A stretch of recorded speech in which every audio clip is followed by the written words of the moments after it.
আমি জুবাইর খান সাকিব, বরিশাল জেলা ছাত্রদলের ১ নং সহসংগঠন সম্পাদক। পিড়ি থেকে আমি দেশনেত্রী বেগম খালেদা জিকে মা ডাকতাম।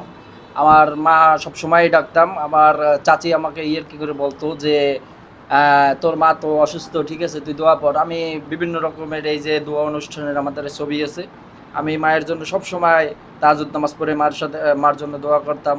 তারপর নফল নামাজ পড়তাম। আমি বরিশাল জেলা ছাত্রদলের বর্তমান সভাপতি মাহফুজুল আলম মিঠু ভাইয়ের নেতৃত্বে আমি রাজপথে ছিলাম সবসময়। ভাই যে সময় কারাগারে ছিল, আমি সেই সময়েও রাজপথ ছাড়ি নাই। আমাদের হাতে গোনা ৪ থেকে ৫ জন আমরা ব্যানার ধরার এমন সময় হয়েছে, ব্যানার ধরারও কোনো লোক ছিল না।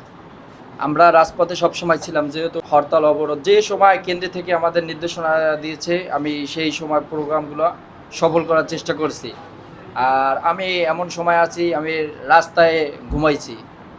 আমার মা বাবার সাথে সে ঠিকমতো যোগাযোগ করতে পারি নাই, টাকা ছিল খাইতে পারি নাই, বাসায় ডিবি গেছে, হয়রানি মামলা শিকার, আমরা বিভিন্ন রকমের অত্যাচার হয়েছি। আমাদের কাছে অনেক প্রমাণ আছে, আমার যত রাজনৈতিক জীবনে এই সেই প্রমাণগুলো। আমি সব সময় রাজপথে ছিলাম। আমি ওই নতুল্লা বাজারের এই যে জুলাই গণ অভ্যুত্থানে আমি এই জায়গায় নেতৃত্ব দিছি।